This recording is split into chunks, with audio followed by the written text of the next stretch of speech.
Hola, buenas tardes, Mauricio, ¿cómo estás? Gusto de saludarte. Hola Fabián, qué sorpresa verte por aquí. Sí, así es. Sorpresa relativa, sí, pero sorpresa al fin. ¿Cómo has estado? Bien, todo bien. Bien, bien, bueno, en pandemia todo encerrado y con ganas de reunirse un poquito a hablar del tema, así que siempre es bueno podernos juntar, aunque sea vía streaming, Así, para conversar un poco de la Guerra del Pacífico y todo lo que pasó hace 140 y tantos años ya. ya 140. Nos estamos acercando al 150 aniversario, Mauricio. Algo tendremos que preparar en algún segundo para eso, ¿no? En sí para este año lo que es 140 años del combate San Gerard, Es que sería cierto. bastante Tenemos entretenido, y el Sangerar. próximo año, Sí. si Dios quiere, el próximo año celebraremos los 140 años del combate Concepción en la Sierra, po. Por ejemplo, tenemos Una Concepción, bonita. entre otras cosas, sí, podemos organizar. Oye, bueno, una primera cuestión, decirte que estoy con la medalla de Belisario Berríos, ¿ah?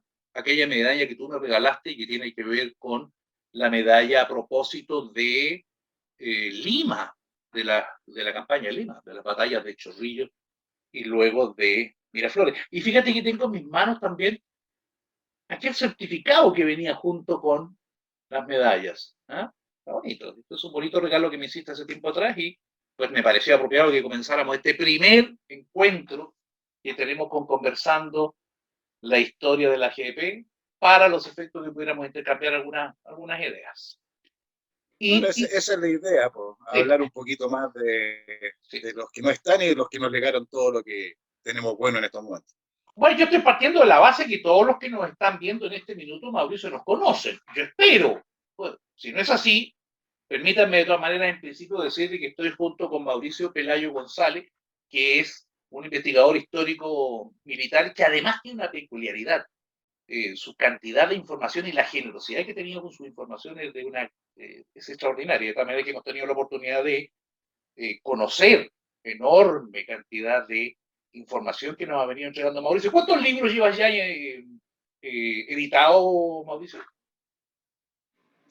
A ver, entre reediciones y ediciones mías propias de investigaciones que he hecho, alrededor de unos 20 libros, 25 libros. Por ahí debe andar. Tienes algunas extraordinarias, algunas cosas novedosísimas. Entre paréntesis, me han comentado mucho del libro de Urquieta.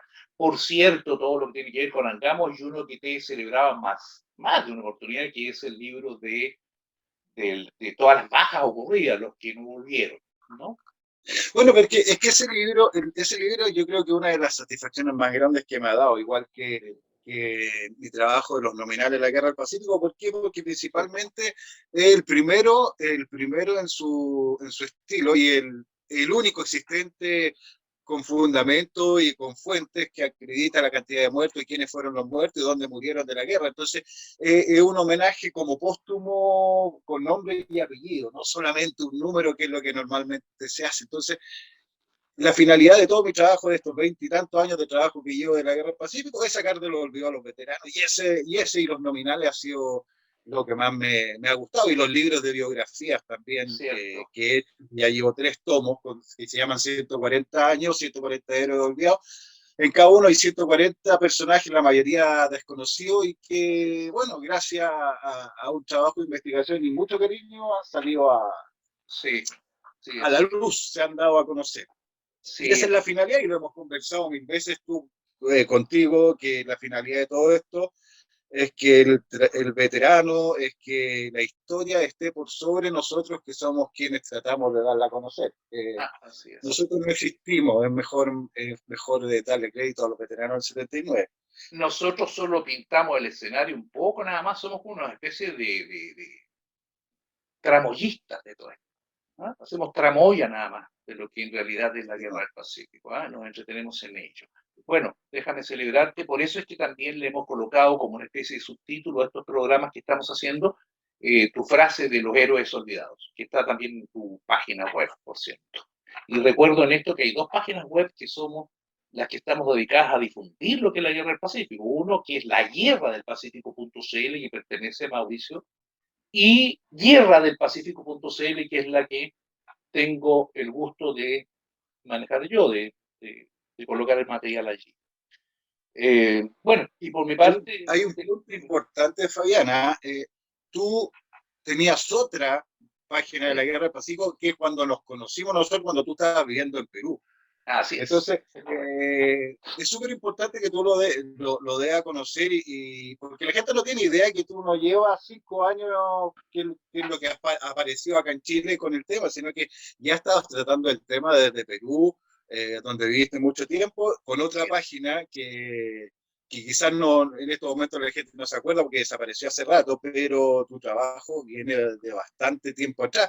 Y tus trabajos también han sido muy buenos, uno sobre la vía de Torreblanca, uno de Angamos, que me gusta mucho, que es muy completo, y bueno, el de Orígenes, que siempre te he dicho que es un trabajo espectacular, pero que no es mi tema realmente. O sea, yo soy más light en ese aspecto. No hemos venido especializando en temas específicos, ¿ah? Porque yo sé que a ti te encanta todo esto que tiene que ver con recoger los testimonios, mostrar al soldado de muchos modos.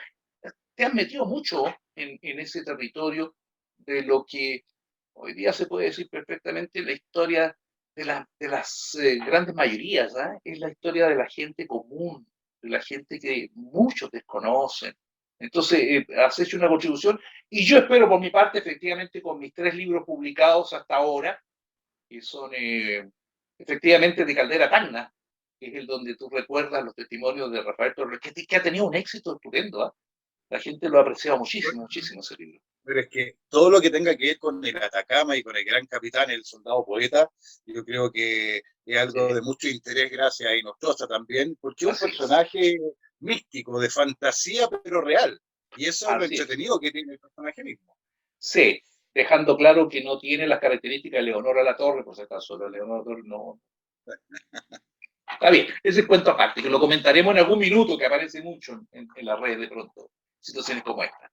Oye, déjame entrar un poquito al tema en cuestión del día de hoy, porque conversaremos un poquito en grueso con respecto al tema de las medallas. Ya sabes que estoy sacando ahora, pues entonces, mi 4.º libro, que son las medallas y recompensas de la Guerra del Pacífico, del que hemos comentado en más de alguna oportunidad.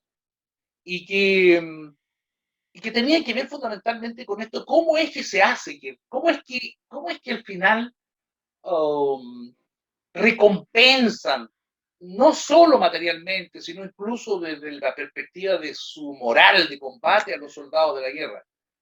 ¿Qué opináis tú un poquito de eso, digamos, entrando al tema, me refiero, ¿no? ¿Qué importancia tiene darle a los soldados una medalla para los efectos de reconocerle su presencia en las acciones de guerra? A ver, primero, lo que normalmente tenemos que hacer para poder analizar este tipo de cosas es trasladarnos a la época de la Guerra del Pacífico y cómo eran las cosas en esos tiempos. Estamos hablando de un ejército que el 95 o más por ciento eran gente como tú o como yo que salió de las minas, del arado, de los colegios y de cualquier parte de Chile para enrolarse en el ejército y formar parte del ejército. Una vez que ingresan al ejército son soldados de la patria Sí, es. para pelear en la guerra. Entonces, si uno me pregunta, cuando uno parte a la guerra, no creo que hayan existido muchas intenciones de ganar premios, ni medallas, ni nada por el estilo, sino que más bien hacerse parte en la historia misma del país, ser más de lo que se era, que en ese entonces los mismos peones, agricultores y todo eso no era más que un personaje más o un hombre más. No había muchas alternativas que hacer Sí, en sí, Chile mismo. sí. Y no creo que en ese momento se hayan pensado, pero en el momento de que termina la guerra, que se avanza y que se vence en una y otra batalla, los soldados fueron creciendo no solamente como personas, van creciendo Mm, la autoestima, va creciendo muchas cosas y obviamente con todo lo que se gana en salitre, en guano, yo creo que los veteranos se hicieron acreedores de bastantes más cosas que una simple medalla. Pero fue un buen comienzo, que fue prácticamente antes que terminara la guerra, la entrega de las primeras medallas, y eso demostraba un orgullo para el personaje. Entonces, el personaje, pero en el momento eran jóvenes, pues entonces, claro, portar sus medallas yo creo que debió haber sido algo maravilloso que llenaba de orgullo no solamente al personaje que de ser un don nadie, un peón o un simple obrero, y no es una forma de denostar ni nada por el estilo, sino que en ese tiempo eran invisibles propiamente tal, pasar a ser un héroe de la patria, un benemérito de la patria y llevar una medalla que acreditara que él ya no era un simple chileno, sino que era un veterano de la guerra del Pacífico, creo que debe haber sido sumamente importante para él. Sí, es cierto, fíjate que lo que me estáis comentando me lanza por un costadito respecto de algo. El cómo esta gente que salió al frente, que eran obreros, eran trabajadores del campo, primero que nada, era gente campesinos que se fueron en gran masa, digamos, salieron hacia el frente, en particular después del 21 de mayo, ¿no? Ambos sabemos las razones que seguramente en algún minuto comentaremos. Y bien, y se llenaron los cuarteles de estos campesinos, de gente humilde, de muchos artesanos, Mauricio, muchos artesanos de las ciudades, etcétera, etcétera. Gente en general desconocida, gañanes. Gañanes se le llamaba a aquella persona que no tenía domicilio, que no tenía, no, vivían caminando por los campos para poder trabajar esporádicamente en lo que se diera, en fin, que era una gran Eran, cantidad. eran como jornaleros, Sí, como... eran de todo, eran de todo, hacían lo que quisieras. Desde sacar fruta en verano, me imagino, digamos, y durante el año estarían haciendo arreglos de carpintería, lo que tú quisieras. Tenían un nombre antiguamente, no me acuerdo ya en este minuto. Estos que eran de todo, o sea, le negaban a todas las cosas. Bueno, y esta gente se fue. Gañanes. Los gañanes, claro, se les llama gañanes, y aparecen así en los censos, ¿ah? Como gañanes, así es, dicho. Y es simpático, sí, porque aparecen con el, Pole tuvo el censo, aparece con el 98, 99% de gañanes hombres, pero también aparecen mujeres, fíjate, aparecen varias mujeres. A algún momento tendremos que tocar el tema de las mujeres en la guerra, que es un tema muy entretenido. Yo creo que lo más parecido es como temporero, También, donde iba y encontraba pega se quedaba. sí, era el que, y era en las ciudades era el que de repente te ayudaba a llevar el carro de frutas hasta el mercado, en fin, era gente común y corriente. Y de pronto, esta gente desconocía que eran NN, que eran oscurecidos por la historia, en la práctica nadie se enteraba de ellos, y que de alguna manera habían recogido el trato del roto chileno, ¿te acordáis? Salido ya de fuera de la guerra que tuvimos con Perú y Bolivia, había por los años 1830 ya. Entonces, esa persona llega al frente. Muchos de ellos no sabían leer y escribir, amigo mío. Aprendieron allá, aprendieron en el frente a leer y escribir. Sí, derechamente. Y de pronto empezaron a No mucho, tomar yo creo que un porcentaje enorme. enorme. Y todos empezaron como algunos de ellos a adquirir una connotación. Fíjate que hasta antes de eso, en los diarios se publicaban los fallecimientos de gente distinguida, por decirlo, la élite del momento, ¿no? Pero por supuesto, médicos, abogados, lo que hubiera, digamos, en esa élite, se publicaba cuando fallecían. Y de pronto empezaron a aparecer algunos nombres de ellos, de los hombres comunes, que decían, murió X persona en el combate tal o cual, y que pertenecía a tal unidad, tal batallón, tal compañía. O sea, empezaron a mostrarse cuando hasta antes eran absolutamente ignorados por los medios de prensa de la época, ¿no? Por pocos, pero bastante llamativos medios de prensa de la época.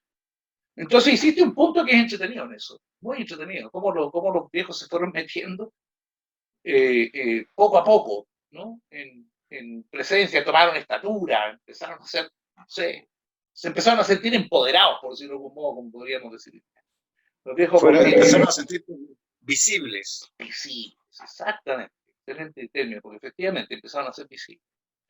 Y fíjate que no se había contemplado, se habían dado medallas antes, ¿eh? Se dieron medallas, por ejemplo, en la guerra contra Perú y Bolivia, la guerra de la Confederación, la llamada guerra de la Confederación. Se entregaron algunas medallas, eh, bastante, varias, para recordar algunas acciones de guerra específicas de la guerra de la Confederación. Pero en la Pero guerra... ahí en la guerra de la Confederación, principalmente yo veo las fotos o pinturas de los marinos se entregaron, tienen las dos medallas que regaló Perú y Bolivia, ¿no? Yo no le veo También, medallas chilenas. también, pero No, había no, medallas chilenas, se entregaron algunas, fundamentalmente con algunas acciones específicas. Yungay, sin ir más lejos. Yungay fue una de las ya, sí, medallas sí, que sí, se... sí, sí. Sí. Así es, a los vencedores y del WIN. No había, nadie había pensado en lo de las medallas. Se habían dado medallas ya para los 21 de mayo. ¿Sí? Pero no se había dado medallas al ejército, al conjunto del ejército expedicionario que había ido al norte. Y ¿sabéis quién manda la carta pidiendo que se les dé algún reconocimiento? Él dice en su carta que podría ser una medalla, pero que pide específicamente, y se trata del coronel José Velázquez, le manda una carta al general Baquedano, fíjate, diciéndole que le sugiere al gobierno si es factible de que pudieran mandar, bueno, que medalla sería buena idea, pero que por lo menos pudieran mandar unos 500, esa es la cifra, de diplomas sin nombre. Mándeme 500 diplomas sin nombre y aquí le damos, por tanto, reconocimiento a nuestra gente. Eso fue, fíjate, en junio de 1880. Yo creo que pensando principalmente en lo que es Arica o alguno de los actos heroicos de Tacna, y obviamente a los oficiales, porque estamos hablando de tiempo de que, como partimos diciendo que había mucha gente que era invisible, había otra gente que no era invisible, que eran los oficiales. Entonces, había que mantener de una u otra forma motivado al pueblo de Chile, porque la guerra no se acababa a pesar de que ya llevábamos varias tratativas para hacerlo. Entonces, teníamos Así que es. evitar de que la gente empezara a aburrirse y los oficiales empezaran, que los oficiales, y también tenemos que pensar que había muchos que habían dejado sus pegas antes de partir a la guerra, pidieran Así su es. separación del servicio y volvieran a su familia, porque vieran que ya habían cumplido con lo que ellos se habían puesto como meta en el ejército. Entonces, es como, yo creo que es como pasa en todo. De repente uno mismo, como tú o como yo, no hacemos lo que hacemos de sacar a la luz la historia de los veteranos, cosas por el estilo para recibir reconocimiento, pero siempre es bueno recibir un qué buen trabajo o de repente un diploma de alguna institución o algo que Un, acredite que lo que tú estás haciendo vas bien. un Entonces, aunque reconocimiento. sea un Super 8, siempre he dicho yo, es siempre claro, ¿cachai? Porque es súper ingrato lo que debió haber sido para los veteranos y súper cansador, o sea, traspasar desiertos, cruzar cordillera, estar embarcados meses, eh, dejar la familia atrás, a los hijos, a las esposas, a las madres, Es cierto. por el solo hecho de defender la patria y ni siquiera sueldo, porque sabemos que el sueldo que recibían o el suple era Era tan... mísero. E incluso Claro, muchos de ellos ni entonces, siquiera recibían el sueldo completo, porque les pedían que le mandaran a la familia, de tal manera que en el frente se las arreglaban como mejor pudieran, digamos, en definitiva. claro, entonces yo creo que siempre es bueno la motivación positiva y yo creo que una de las formas de lograr eso fue la percepción de que las medallas podrían eh, otorgar más ganas a los soldados y a los oficiales para continuar en las campañas que se pasó de una guerra de meses a una guerra de 6 años. Sí, José Velázquez cuando escribe esta, o sugiere al general en jefe en ese minuto, que era don Manuel Baquedano, desde luego lo sugiere después de Arica. De hecho, si tú miras, la primera de todas las medallas, que al final esa primera medalla, fíjate que fue recién por decreto ley, vale decir, por ley salida de Congreso, ¿no? Por discusión en el Congreso y salió, entre paréntesis, la discusión en el Congreso muy entretenida. Por ejemplo, se determinaba cuáles iban a ser las acciones que iban a ser premiadas, ¿no? Y una que corrió alguna suerte bastante visible fue la de Tarapacá, oye, la discusión en el Congreso respecto de si merecía o no merecía medalla Tarapacá. Yo la traduje toda, la lancé toda al libro porque fue una discusión extraordinaria, es decir, muy buena. Y Espectacular. Yo la leí hace mucho, pero si no me equivoco, es Balmaceda, el más ferio bueno, defensor de la gloria de Tarapacá. te iba a hacer el comentario, porque las discusiones de todos lados me refiero que eran tantos los que en aquel minuto eran liberales o conservadores, hubo de ambos lados que criticaron lo que sucedió en Tarapacá como una derrota, así derechamente. Hay unos discursos fuertísimos, en que se dicen cosas bastante duras. Y sí, ¿sabés quién salió al paso? Se cruzó al paso de lo que se estaba conversando, ni más ni menos que don José Manuel Balmaceda, precisamente un diputado liberal en la época, abogado, que salió en defensa de esto y lo dice con unas frases que son extraordinarias. Hay que leerlas, de verdad hay que leerlas, son increíbles, digamos, las propuestas. Y recién, esto estamos hablando de julio, agosto, septiembre de discusión, o sea, esta cosa no es que salió en la primera reunión, no, hubo más de alguna porque se discutió sobre respecto de no solo otorgar medallas, sino otorgar también algunas recompensas a los que habían estado ahí, en términos de dinero incluso, ¿no? A los que habían estado en esta. Y el 1 de septiembre de 1880 es cuando recién sale la ley que otorga lo que es la primera de todas las medallas, que corresponde, por tanto, y de esto vamos a conversar un poquito porque corresponde a algo bien entretenido. Se trata de la primera medalla que toma desde Antofagasta, vale decir, desde el 14 de febrero, con la ocupación. La primera acción de guerra que se anota dentro de ese proceso es Calama. Calama, el 23 de marzo de 1979 en Calama. En la primera acción. Y hasta Arica, es decir, hasta lo que se conoce o le conoce todo el mundo como asalto y toma del Morro de Arica, que no es otra cosa que el combate de Arica. Y hasta ahí llega. Esa es la primera. O sea, es tal vez la medalla que más tiempo tomó de la guerra en términos de acciones de guerra. Me refiero a que ya sabemos que la sierra fue el proceso más largo que hubo, ¿no? Con todo eso. Pero esa es la primera, fíjate. 15 acciones. Sí, claro, pero es que la gracia que tiene esa medalla que te abarca la campaña Antofagasta, y en la que está Antofagasta y Calama, que entre paréntesis, solo para tirarla, Ricardo Kaiser sacó un libro bastante entretenido sobre esa campaña, que es bastante poco conocida, porque uno prácticamente habla como el combate de Calama o la ocupación de Antofagasta como dos cosas prácticamente que ocurrieron, pero sin mayor importancia. Claro. Y es un libro bastante entretenido, así que está recién salida del horno editorial de Gato. Bueno, está esa campaña metida en esta medalla, también está la campaña de Tarapacá y está la campaña de Tacna de Arica, o sea, tenemos 3 campañas en una sola medalla, que es la conocida como medalla de la campaña a Bolivia y Perú. Así es, porque así se llama. Uno está acostumbrado a decir Perú boliviano siempre, pero la medalla a campaña a Bolivia y Perú. Se entrega la campaña exactamente a Bolivia y Perú, y abarca estos 15 combates, y perdón, no son 3 campañas, si no miráis bien. Fíjate, toma la campaña Antofagasta, que es la primera de todas. Después toma la campaña naval, porque esa medalla también cumplió para los de Angamo, para Chipana, que también ahí se le otorga a ellos, después otras que están fuera de la campaña naval. Incluso como que se escapan a las campañas. Vamos a verlo. Mira, la primera campaña, la segunda campaña, que es la naval. Tercero, la campaña Tarapacá, la toma toda también, toda. Y toma la cuarta campaña, que es Tacna, Arica, que es Moquegua, Tacna, Arica, porque además también la medalla contempla Los Ángeles, por ejemplo. Combate de Los Ángeles en marzo del 80.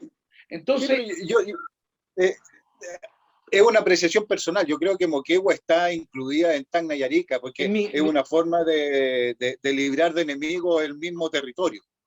De hecho, en su origen, en su momento, en la época, se le llamaba campaña Moquegua.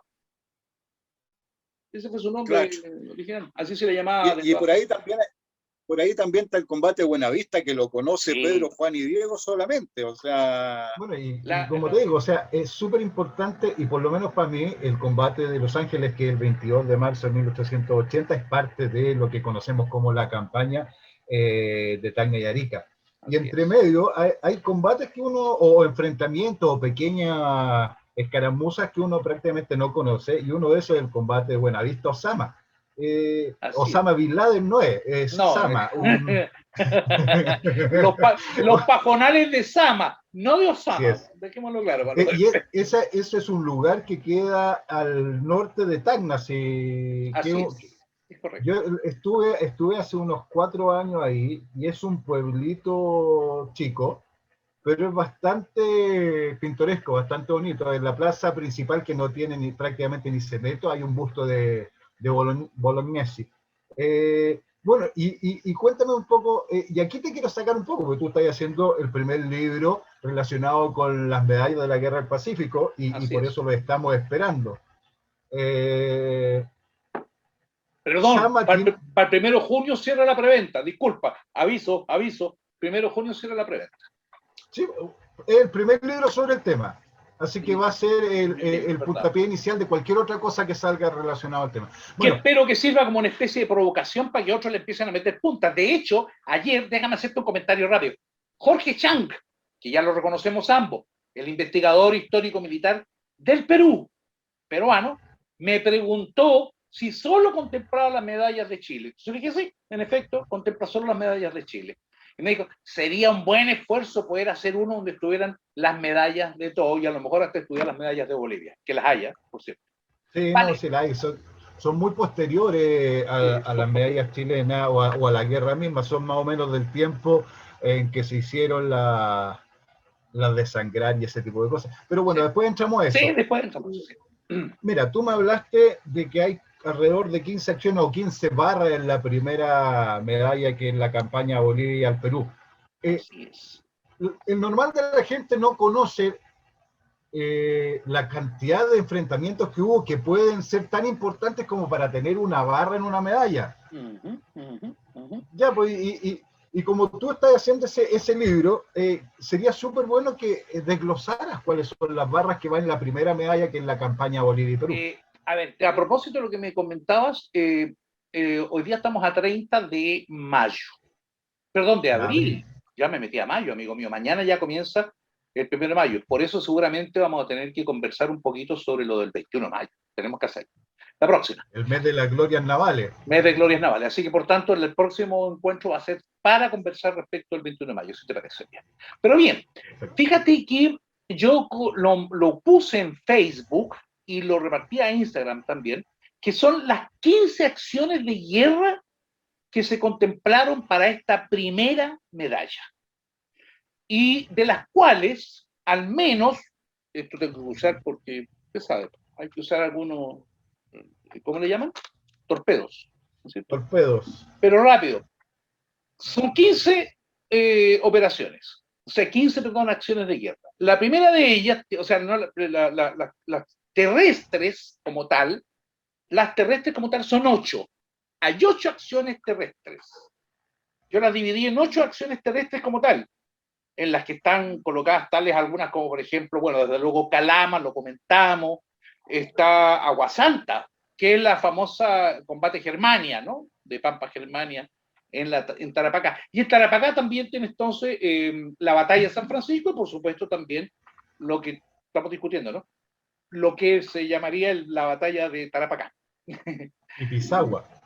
Y está Pisagua, perdón, qué bueno que me dijiste, que en mi opinión es batalla, ¿no? Batalla de Pisagua. Eso lo podemos comentar después. Pero, como podemos comentar después lo de batalla o combate con relación a Tarapacá, sería entretenido porque es una conversación que se ha dado en las redes. Pero bien, también está ahí Los Ángeles, está lo que llamamos recién Pajonales de Sama, que es Buenavista, y tienes Tacna, tienes Arica.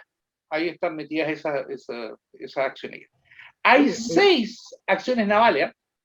Espérate, antes de que te vayas de la parte naval, esas son las cosas. Normalmente uno ve muchas medallas de la primera campaña, porque se entregaron a todos los que participaron en esa campaña. Entonces hay mucha gente que peleó en esas acciones. Pero las barras son los complicados. Las barras hay más escasas, son como los monitos de los álbumes antiguos, sí, que habían algunos que eran como la clave, que eran las más difíciles de encontrar. Así y Pajonales de Sama es una de esas acciones que es muy difícil de encontrar porque fue muy poco el contingente y prácticamente solamente de caballería. La acción prácticamente no se conoce. 350 hombres de caballería estuvieron participando en lo que fue esa acción. Entonces, por cierto, son solo 350 barras. Perdón, y no 350, porque si murió, o sea, si murió alguno, chao, ese no le corresponde. Ese no recibía medalla. Ese no recibía medalla, o sea, bueno. Que ese es un punto que tenemos que tocar tarde o temprano en esta conversación, que no puede ser que el Estado de Chile, para ahorrarse unas lucas, ni siquiera a las familias póstumamente le dio una medalla bien ganada, ni siquiera regalada, bien ganada por su deudo. Sí, fíjate que no se les dio a los que habían muerto, se les dio solo a los sobrevivientes. Y yo reproduzco en mi libro una presentación que hace un discurso que se manda en una comida donde le entregaron las medallas al regimiento Valparaíso y a la unidad de Valparaíso, al naval, al batallón Valparaíso y luego al regimiento Valparaíso, que son unidades distintas, no son la misma unidad. Así. Entonces les entrega las medallas y en la comida que se hizo esa noche, caray, don Benjamín Vicuña Maquena da un discurso, pero fuerte, crítico, respecto de cuál es la razón por la que se le había dado medalla solo a los sobrevivientes y no se le había dado medalla a quienes habían derechamente entregado su sangre en la lucha. Muy entretenida. Yo reproduje completa lo que fue esa comida esa noche con respecto a lo que dijo. Ahí vienen muchos errores también de investigación, porque existen unos tomos de unos libros que se llaman Nominales de la Guerra del Pacífico, que se publicaron en los años 80 de 1800, y que no son los nominales propiamente tal, porque faltan compañías completas y nombres de la mayoría de los que murieron. ¿Por qué? Porque esos no son los quienes pelearon en las batallas, sino quienes sobrevivieron y quienes recibieron las medallas. O sea, si yo me morí antes de la entrega de medallas, tampoco estoy ahí. Así es. Entonces no existí. El Euterio Ramírez no está en los libros. Entonces cuando a mí me dicen, no, este trabajo está hecho de los libros de los nominales, eso es mentira. Los libros nominales no existen. Son los libros con que se basaron la entrega de medallas. Por eso hay un patrón de no más de 20 y tantos mil nombres en esos tomos, siendo que se enrolaron en la Guerra del Pacífico alrededor de 80.000 en los 6 años que estuvieron. Entonces, eso es lo entretenido. Y sobre las barras, volvamos, porque yo igual quiero decir, quiero como conversar contigo de las cosas que van a salir a la luz y las dudas que se pueden solucionar o dilucidar con tu libro, es que existe una barra de calama. Así es. El combate es combate de calama, no es topate como tratan de decir hasta el día de hoy. Es topate era uno de los vados en los que se desarrolló el conflicto. Uno de los 3 vados. Así es. Tú me dices combate de calama, estás dejando fuera a todos los que combatieron en los otros vados. Y eso no corresponde, y la barra estipula que es combate de calama. Así es. Somos especialistas en cambiar nombre, porque después cambiamos el de Pampa Germania, le ponemos ahora, pero es combate, y la barra es Agua Santa. Agua Santa. Pero fíjate que ahí hay una discusión, porque efectivamente, por ejemplo, también se habla de Dolores, ponle tú, para San Francisco. Y es San Francisco. Y es San Francisco, ese es el nombre oficial dado en su minuto. Ahora, se le da el nombre de Agua Santa por la gran extensión, ambos hemos estado en esa zona, pero el combate se libra efectivamente en la parte de Germania, de la Pampa como tal, digamos, aunque este es un combate que además se reparte. Es un combate que abarca todo. Pero el título original es Agua Santa. Ese es el título original. Lo reclama Vicuña Maquena. Reclama Vicuña Maquena que se les puso de ese modo y que no eran correctas estas denominaciones. Es algo que tenemos que ir modernizando. Yo soy de la opinión de que... Ojo que San Francisco es correcto. Es correcto. Eso es correcto. El combate se da en el sector de San Francisco, no de Dolores. Que está en Dolores. San Francisco, el cerro de San Francisco que está en Dolores. Claro. Que no tiene nada que ver. O sea, claro, pero es que el cerro ¿qué es más o menos lo que pasa con Germania? Perdona, ¿qué es más o menos lo que pasa con Germania? Porque es Agua Santa el lugar, pero Germania es el lugar específico donde se libra cercano, tampoco es en la oficina de Germania. Cuidado, no es en la oficina salitrera de Germania. No, pero es que había estaba Negreiro, estaba San Francisco, o sea, habían varias salitreras juntas y una pampa bastante extensa que es la Pampa Germania. Así y bueno, y lo otro tenemos también. Agua Santa del Cantón Salitrero, sí. Es como para ponerle en pie que nos gusta cambiar los nombres. Tenemos la Concepción y es Concepción. Tenemos Sangrar. O sea, tenemos sangre y es sangrar, o sea, estamos acostumbrados a cambiarle el nombre en algún a las momento, cosas. Y en algún momento hicimos bromas porque incluso hasta un historiador peruano me dijo que no era sangrar, era sangrarará. Pero eso fue una broma, porque al final después terminó pidiendo disculpas por el asunto. Y ya tenemos verificado por completo que se llama sangrar, tampoco se llama sangra. Sí. Y eso es lo que también se sangrar. Sangrar. El lugar que hemos estado juntos, entre paréntesis, en lo que cuando fue nuestra excursión a la sierra, ¿te acuerdas tú? Y estuvimos en Concepción, no en la Concepción, estuvimos en Concepción, en efecto. Ya volveremos. Tenemos que volver, tenemos que ir a Huamachuco. ¿No? Sí, ya, dale ahora con las navales. Y las navales, mira, aquí hay simpático, porque de las 6 navales, las 6 navales entonces corresponden una a Chipana, que tuvo primero una medalla con Juan José Latorre, después hubo una medalla que se decretó por el Congreso para todos los marinos de Chipana, que nunca, que sepamos, se les entregó ninguna medalla. Sin embargo, a Juan José Latorre sí se le entregó una medalla, a él en lo particular, entre otras cosas, porque ya sabes que a ellos se les dieron bastantes regalos en aquellos días, digamos, ¿no? Como reconocimiento a su acción. Después tienes el segundo combate naval de Iquique, donde se hizo famoso Juan José Latorre, ¿te recuerdas, no? Sobre la Magallanes.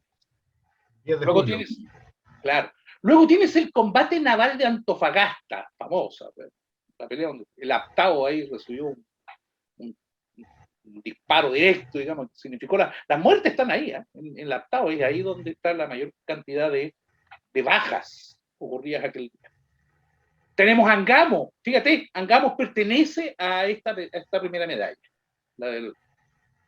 Luego tienes el combate naval de Arica, que también se le conoce como el bombardeo de Arica.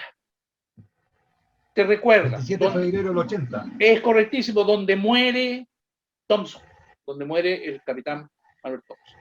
Allí bueno, ahí también hay cosas bastante entretenidas que también que se unen con Iquique, y que es la historia principalmente que ha sido dado a conocer por Willy Bascuñán, de Luis Ugarte, el chileno, el marino, el héroe, que muere 2 veces sobre la cubierta del Huáscar, que supuestamente había sido dado por muerto el 21 de mayo, y que había sobrevivido, y se enrola nuevamente y se embarca en el Huáscar y muere el 27 de febrero junto a Thompson en ese bombardeo. Es increíble. Bueno, Ugarte efectivamente era parte de la tripulación de la Esmeralda, aquel 21 de mayo, ¿no? Lo comentaremos después seguramente. Aunque hay conversaciones respecto de quién fue el marino. Para historia. Eso, vamos a conversarlo cuando llegue el 21 de mayo, porque hay datos ahí súper entretenidos respecto de Ugarte y tal vez de otro marino, con relación a lo que ocurrió aquel día. Porque hasta ahora ha sido reconocido aldea y tal. Pero bueno, veamos, lo conversaremos, sin duda ninguna. Y la segunda parte tiene que ver con el hecho de que, fíjate que en ese combate en Arica, se provoca también un cambio bien entretenido, porque es cuando asume después de eso Condel en la comandancia del Huáscar. El Huáscar lo toma como comandante él. ¿Y qué más tenemos de ellos? Más nada. Esos son los 6. Chipana, segundo combate naval de Iquique, disculpa que usa el torpedito. Chipana, segundo combate de Iquique, tercero el combate naval de Antofagasta, cuarto Angamos, quinto el combate naval de Arica, segundo bombardeo sobre el Callao. Fíjate tú. El segundo bombardeo sobre el Callao que eso fue el 10 de mayo de 1880. Estas son las acciones, por ejemplo, Arica lo tienes un poco inmerso, por supuesto, en lo que fuera la campaña de Moquegua, Tacnarica, ¿de acuerdo? Pero no es propiamente de la campaña. Si uno lo mira bien, ese combate no es propiamente de la campaña. Y desde luego del 10 de mayo del 80 escapa a todas las campañas había por haber. Por eso es que he venido estudiando la idea de que en definitiva nosotros tenemos una campaña naval que mucha gente llama campaña marítima, pero en estricto rigor también tenemos una campaña marítima que abarca varias campañas. No sé si me hago comprender. Bueno, la barra del Callao es una cuestión bastante interesante, porque esa weá yo le vi una foto hace como un año que yo no sabía que existía, ¿no? Claro, es del segundo bombardeo del Callao, fíjate, cuando ingresó el Huáscar a la bahía del Callao y disparó sobre el Callao. Bueno, sobre puerto y pueblo, por ahí murieron algunas personas también a resultas de ese bombardeo, que no fue muy exitoso, por cierto, pero fue considerado como acción distinguida, merecedora, por tanto, una barra. Entonces, no en tiene estricto, cabeza.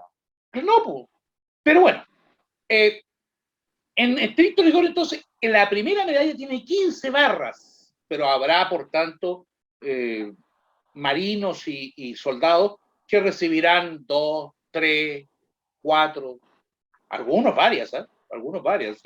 Tarapacá completo, Bueno, Tanganyika y Lima después. principalmente algunos soldados de caballería estuvieron en la mayoría de las acciones de guerra. Sí, sí. Porque Y como algunas unidades sabemos, se también. separaban, claro, es que como sabemos, se separaban igual que la artillería en escuadrones o en baterías y acompañaban a las distintas divisiones. Sí, Entonces, sí. habían algunos que estaban en todas. O sea, Tienen medallas de la guerra completa, o sea, tienen varias medallas. O sea, tienen medallas de la primera medalla, tienen de la segunda medalla, que es la medalla de Lima, que toma Chorrillo y Miraflores, y tienen la tercera medalla, eventualmente, la Sierra, y algunos, cuidado, que tienen hasta Huamachuco. Entonces tú vas a ver fotografías donde aparecen a veces con dos medallas de la Sierra. Claramente algunas de ellas tienen que ver con la última de todas las medallas que se entregó, porque eran iguales a la de Huamachuco. Entonces había que tener cuidado con eso. la de Pero sangrar. la de sangrar, pero ya no grite, poiga, que compren el libro. Entonces, Ah,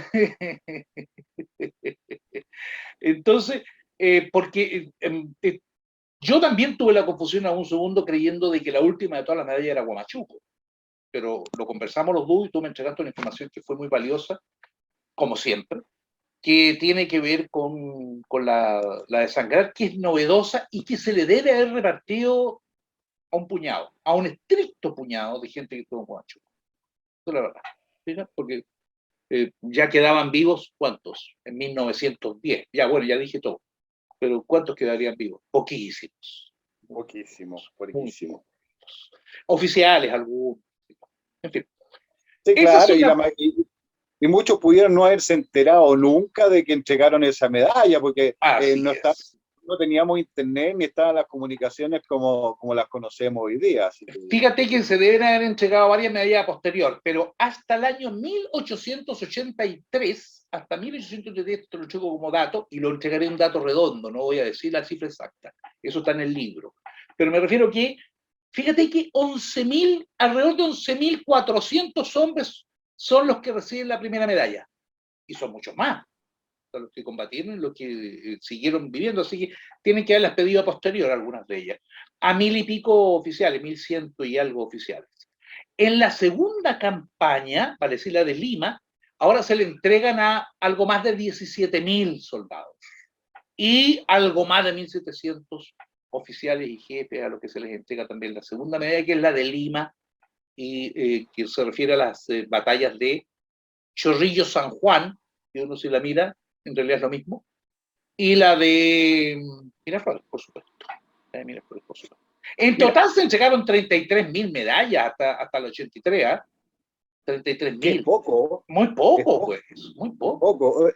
Es que bueno, también, o sea, ya partamos de la base que se descontaban los muertos, que fueron un poquito menos de 10.000 los muertos en la guerra misma, y otros tantos muertos que fueron los que cayeron por enfermedades al volver a Chile, otros se quedaron en Perú, Sí, sí, sí. entonces hay mucho de eso. Pero Ah, hay, resolvamos una duda, perdona, resolvamos una duda, Mauricio, porque mucha gente cuando hablamos de que tal vez los combatientes, es decir, perdón, que todos los movilizados durante el periodo de la guerra fueron del orden más o menos 80.000, 90.000, se ha llegado a contabilizar hasta 110.000. Lo vi por ahí en un no mentira, trabajo de Felipe, de Arica, hasta 110.000, pero supongamos que fueron 90.000 en promedio, más o menos, 80.000 a 90.000 hombres. Pero cuidado, no todos viajados al norte para combatir la guerra misma. no, no, mira, Contempla la en- movilización también del ejército del entre sur. el ejército, el dato duro, y créeme que lo he estudiado al callo, el dato duro es que son alrededor, quizás 100 más, quizás 100 menos, de 90.000 hombres los que se enrolan entre el Así ejército es. y en la armada durante los 6 años del Es conflicto. correcto. No es que hayan estado los 90.000 en el Morro de Arica. Por ejemplo. Muchos no combatieron. Muchos no combatieron, muchos estuvieron en unidades como el Rancagua, el San Fernando, el Linares, o escuadrones como en la Cera, que participaron prácticamente en lo que, claro, que son del ejército de la reserva, que no estuvieron en las grandes batallas. Pero eso no significa que hayan ido a la guerra a pelear, ni que hayan merecido así es. Algunos incluso no estuvieron nunca en ninguna acción. Ninguno. Sí, muchos. Acción. Hay muchas unidades que ni siquiera pasaron de los lugares de ocupación de arriba de Iquique, de la región de Tarapacá. Es que no hay que olvidar que a parejas con el hecho de que el ejército expedicionario funcionaba o iba en dirección hacia el norte para llegar hasta Lima, se provoca también la necesidad de que el ejército tuviera contingente colocado en Antofagasta, en Tarapacá, es decir, toda esa zona, con unidades que salían recién de la zona de lo que fuera el ejército de reserva, salían en dirección, o el depósito de reclutas y reemplazos, que salían en dirección a estos lugares para quedarse estacionados ahí y que nunca participaron en combate alguno. O sea, estaban cuidando. Eso, es que mientras no se firmara la paz con Perú, se corría el riesgo también de que se hicieran planes y se atacara por parte de Bolivia o por parte de la cordillera. Entonces no se podía dejar Calama, ni San Pedro de Atacama, ni ninguno de esos sectores libres de cuidado. Así es. Bueno, mira, esta guerra tiene tantas cosas por tantas partes que de pronto... pero sí es muy entretenido. ¿Sí? Es muy entretenido. Es muy difícil llevar una hoja de ruta para una conversación porque te salen aristas en cada momento para conversar. Pero retomando el tema de las medallas, que es importante para tu libro, tú sabes que entre estos 90.000 enrolados hasta la guerra, incluyendo las 15 o 20 mujeres cantineras que pelearon en el conflicto. Y que recibieron medalla, algunas de ellas son medallas. Sí. Existe uno solo que es distinto al resto. Hay uno que es distinto al resto.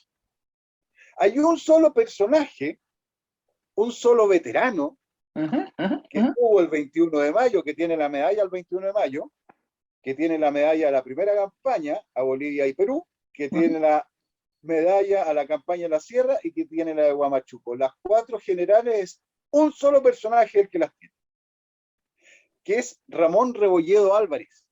Mira. Era tripulante de la Covadonga el 21 de mayo y después pasa al ejército en la artillería número 2 y le toca participar hasta en Huamachuco. Ahí hay otro detalle entretenido. Cuando tú hablaste de la caballería, claro, participa en toda la guerra, en todas partes. Y la segunda arma que también participa es artillería. Te vas a tener a los 2 regimientos, al 1 y al 2, que los vas a tener colocados en diferentes instancias, pero siempre hay artilleros también en toda la guerra. Así bueno, y la artillería es un cacho, porque la artillería se manda una brigada, podría ser, a una compañía para que sea más fácil de entender al norte, entre los primeros que van a ocupar Antofagasta, que era del regimiento artillería número 1, pero cuando llegan a Antofagasta se transforman en la brigada de artillería. Y después de un mes crece y se crea como regimiento, y es el regimiento número 2 de artillería, que es el que participa en toda la guerra, porque la artillería número 1, que es el principal, es como la madre del segundo, llega solamente para la campaña en Lima. Es correcto. No, sí, es muy entretenido este tema. Es muy entretenido. Bueno, Mauricio, yo creo que la gente que nos está escuchando, ya llevamos un largo tramo de este primer programa, nos entusiasmaríamos. Yo estoy seguro que si somos capaces de hacerlo esto, conversando la guerra prácticamente hasta mañana en la mañana. No tengo ninguna duda al respecto. Lo haríamos. Para terminar los primeros 2 meses de guerra. Para terminar los primeros 2 meses. De hecho, resumamos una patada nada más que tiene que ver con lo de las medallas y que sí, por supuesto, este primer programa, y te agradezco enorme, sirve de alguna manera para que podamos promocionar lo que viene a ser mi libro más reciente, que son las medallas y recompensas en la Guerra del Pacífico. Entonces, básicamente, masivamente, se entregaron las medallas la primera medalla que cubre varias campañas, como bien explicamos, la segunda medalla que cubre exactamente Lima, luego tienes una tercera medalla exactamente referida a la Sierra, y esa es la que tiene menos antecedentes, pero abarca toda la Sierra, abarca la enorme cantidad de acciones de guerra, que ahí sí eso está lleno de acciones de guerra, y la cuarta medalla que es muy específica porque tiene que ver con Huamachuco. Pero que no tiene barra. No, la de la no, sierra no tiene ni una barra. no tienen barras. Efectivamente, son las únicas medallas que no tienen barra, y la de Huamachuco es específica para Huamachuco, digamos, la que luego se reitera, repetimos, con la cosa de aquella que se pidió de manera muy especial a Sangrar, que fue declarada también acción. Volvámonos a juntar para que conversemos el 21 de mayo, ¿te parece? Perfecto, Y perfecto. hacemos algo rico y entretenido al respecto. Te agradezco Oye, enorme este encuentro, amigo. ¿Eh? y es súper, no, gracias a ti, y feliz porque en tiempos de pandemia, en tiempos que no nos podemos abrazar ni conversar, como todas las tertulias que se hacían normalmente aquí en mi casa, es súper bueno poder compartir el recuerdo y la memoria de los veteranos del 79. Mucho éxito con tu libro de las medallas, porque no me Gracias, amigo cabe mío. duda que es un excelente trabajo. Y, y bueno, van a encontrar, yo creo que varias cosas bastante interesantes en ese libro, así que Gracias, con amigo toda la mío. fuerza. Aprovechemos de despedirnos entonces de todos aquellos que nos pudieran estar viendo en este minuto y los invitamos, por supuesto, a que vean nuestro próximo video que está destinado única y exclusivamente a conversar sobre el 21 de mayo, de lo cual Mauricio seguro tiene muchísimo que contar. Así que nos vemos. Muy amable. Gracias a todos los que nos han visto el día de hoy. Chao, chao.